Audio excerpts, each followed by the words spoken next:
Avec l'article 59, je crois que le gouvernement a réussi quand même un certain exploit, c'est de faire l'unanimité politique, en tout cas au Sénat, contre cette... Ah oui, excusez-moi, sauf le groupe La République En Marche, mais sinon il y a l'unanimité. Donc c'est une grosse majorité, je ne sais pas comment le dire. Donc voilà. Non mais c'est important, mon cher collègue, de le souligner, si on avait été étourdi. Et puis l'unanimité également syndicale et des collectifs interurgences, interhôpitaux qui s'élèvent contre cet article, puisque c'est cet article qui fixe l'ONDAM et un ONDAM qui est particulièrement insuffisant. Je l'ai déjà développé.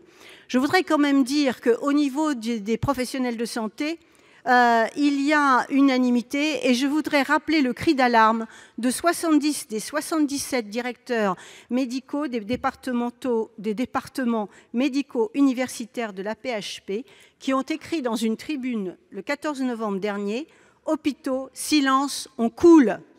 Je cite, « Ce système s'écroule et nous ne sommes plus en mesure d'assurer nos missions dans de bonnes conditions de qualité et de sécurité des soins. L'hôpital craque de partout et la Fédération hospitalière de France met en cause le sous-financement organisé de l'hôpital. Le plan Investir pour l'hôpital prévoit 300 millions d'euros supplémentaires pour l'assurance maladie, dont seulement 200 millions d'euros pour 2020, qui seront donc destinés aux hôpitaux. 200 millions d'euros rapportés aux 1364 hôpitaux publics revient à donner 146 000 euros supplémentaires par hôpital, soit environ à peine 2 postes d'urgentistes. On voit bien là concrètement que ce plan n'est absolument pas à la hauteur. Et voilà pourtant ce que représente pour votre gouvernement et pour le président Macron un plan qui serait conséquent. On ne vit pas dans le même monde.